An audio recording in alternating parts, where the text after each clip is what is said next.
মিহি করব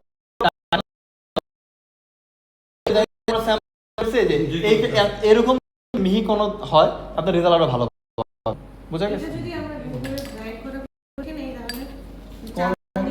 করেন আপনি যদি পর্যাপ্ত সময় থাকে করতেই পারেন, সমস্যা নাই। আপনি যেভাবে পারেন করেন, যত ফাইন আপনি করতে পারেন, যত ফাইন করতে পারেন। মানে মূল কথা হলো এই স্যাম্পল ফাইন করার বা গুঁড়া করার দায়িত্ব আপনার, আপনি কিভাবে করবেন আপনি জানেন। যত বেশি মিহি হবে তত রেজাল্ট ভালো হবে। এই পানি যাবে না, ড্রাই অবস্থা থাকতে হবে, ঠিক আছে। এই পর্যন্ত বোঝা গেছে? তাহলে এই পর্যন্ত বোঝা গেলে মাঝখানে একটা কথা বলে নিই। আমরা যে প্রিপারেশনে বা যেভাবে কাজ করতেছি, গতকালকে বলছিলাম একটা ডাইলেশন ফ্যাক্টর থাকে প্রত্যেকটাতে। এটাতে হচ্ছে ডাইলেশন ফ্যাক্টর কত? 25।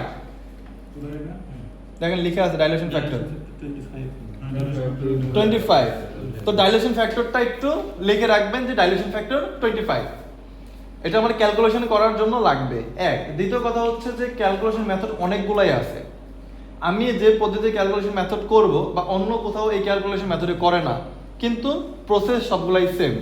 এখন দেখা গেল আমি আপনাকে ট্রেনিং করাই দেখা গেলাম ক্যালকুলেশন মেথড এক ধরনের ভাবে, আরেকজন যদি ভবিষ্যতে কখনো ট্রেনিং করায় তার ক্যালকুলেশন মেথড আরেকটা হতে পারে, কিন্তু প্রিপারেশন যা আছে সব কিন্তু সেম। রেজাল্ট আপনার অ্যাপ্রক্সিমেট কাছাকাছি আসবে সব। তো ওইটা নিয়ে বার্ডেন হওয়ার কিছু নাই। দেখা গেল যে আমি ক্যালকুলেশন দেখা গেছি, আরেকজনটা বুঝতেছেন না বা আমারটা ভালো বোঝেন না, তারটা বুঝছেন, পরে গালে গেলে আমার ইয়ে করবেন, সেটা যেন না এই কারণে এটা বলে নিলাম। এখন দেখেন আমাকে বলছে প্রিপারেশন করার জন্য রাইস প্রিপারেশন করব। আমি রাইস স্যাম্পল দেখবো, রাইস প্রিপারেশন করব। তার জন্য আমার নিতে বলছে 1 গ্রাম স্যাম্পল, ব্লেন্ডেড স্যাম্পল। দেখেন লিখে আছে ব্লেন্ডেড স্যাম্পল। ডাইলেশন ফ্যাক্টর বলতে হচ্ছে ক্যালকুলেশন, জাস্ট লিখে রাখেন। পরীক্ষা ওই যে এসে যখন লাঞ্চের পরে যখন আমাদের সেশন থাকবে তখন ওটা টোটালটাই হচ্ছে সেমিনার রুমে হবে, সবাই সেমিনার রুমে চলে আসবে। হ্যাঁ লিখে রাখেন জাস্ট। স্যাম্পল কত বলছে? 1 গ্রাম স্যাম্পল নেবে। 1 গ্রাম 1 গ্রাম মাপেন, মাপেন 1 গ্রাম। এই যে স্পেচুলা নেবেন একটা ফয়েল পেপারে, ফয়েল পেপারে এই যে এখান থেকে দেখেন পাউডার যেটা মিহি বার হইছে দেখাতে দেখলো ওগুলা ফয়েল পেপার, ফয়েল পেপার কই গেল ভাই এখানে এই না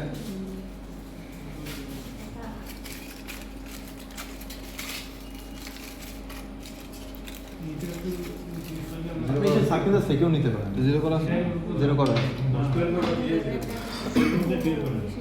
টিয়ার করে নিতে বুঝতে পারছেন? আটকান শিখ দেওয়া আছে টিয়ার করে ওই ইনসার্ট হাতে করে নেই, মেশিনটা করে আপনারা হাতে করে শুধু মাইক্রো একদম অনেক ছোট ছোট সবই থাকে। হ্যাঁ শুধু হচ্ছে এগুলো নেবেন। হ্যাঁ 1 গ্রাম, হ্যাঁ 2,500 টাকা। মেশিন যেটা আছে সেটা 2.5-3 লাখ টাকা।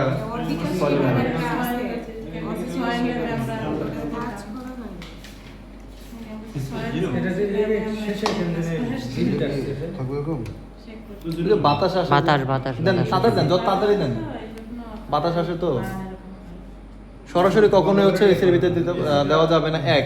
আর দ্বিতীয় কথা হচ্ছে যে প্লেটটা বসাবো বা যাই বসাই না কেন ফয়েল পেপারটা বসাইলেও যেন নিচেটা একটু সমতল করে দেই, নাহলে যেন ঈদ না হলে সে শেক করবে, রিডিং উঠানামা হবে, হয়ে যাবে। একটু কমাইতে হবে, একটু কমাইতে হবে।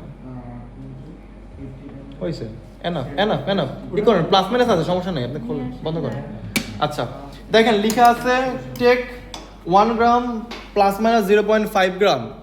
মানে যদি এতটুকু বেশি হয় সমস্যা নাই, তো আমাদের একটু বেশি হয়েছে 1.02 আছে, তাই আমি স্যাম্পলটা নিয়ে নেই। সেন্টিফিউজ বন্ধ করে দেন, কারণ বন্ধ করে দেন সেন্টিফিউজ নিছেন। আচ্ছা নিয়ে আমার কাছে দিয়ে দেন। আমি কি স্যাম্পল নিয়ে নিয়েছি?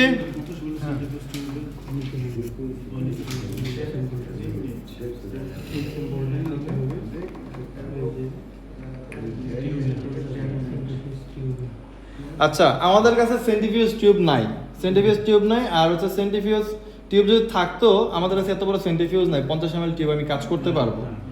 তো আমি একটা টেস্ট টিউব ইউজ করতেছি সেই কাজটার জন্যই।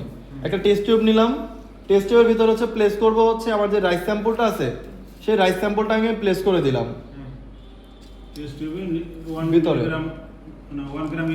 1 গ্রাম যে স্যাম্পলটা নিছি সেটা প্লেস করে দিছি।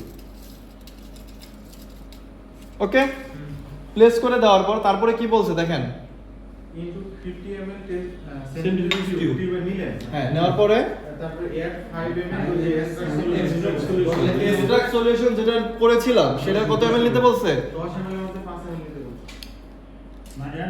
মানে 5 ml নিতে বলছে, 10 ml এর নিতে 5 ml না, আপনি যদি 20 ml বানান তখন 5 ml নিতে হবে, 5 ml নিতে হবে।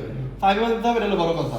এই সলিউশনটা হ্যাঁ, যে 2 নম্বর সলিউশনটা, 2 নম্বর সলিউশন কনসেন্ট্রেট সলিউশন তাহলে হচ্ছে extract solution এক্সট্রাক্ট সলিউশন মিথানলে যেটা তৈরি করেছিলাম মিথানল দিয়ে, তাহলে এখান থেকে আমি 5 ml নিয়ে নিচ্ছি,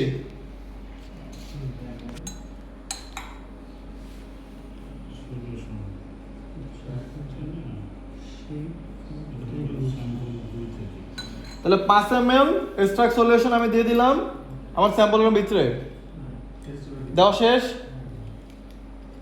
তো 5 ml দিলেন তাই না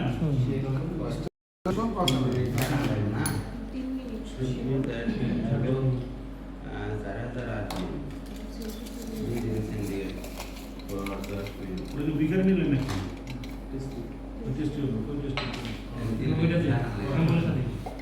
এখন এটাকে ভালো করে আমি শেক করে নেব, অ্যাপ্রক্সিমেট 3 মিনিট বলছে, তো 3 মিনিট অবশ্যই আমরা এখানে একটু টাইম ফ্রেমটাকে একটু স্কিপ করে যাব, ঠিক আছে, টাইম ফ্রেমটা স্কিপ করে যাব, নাহলে আমাদের সময় অনেক বেশি লাগবে। আচ্ছা আমরা কি করলাম 1 ml নিলাম হলো আপনার স্যাম্পল, 1 গ্রাম সাথে দিলাম 5 ml extra extract solution, right.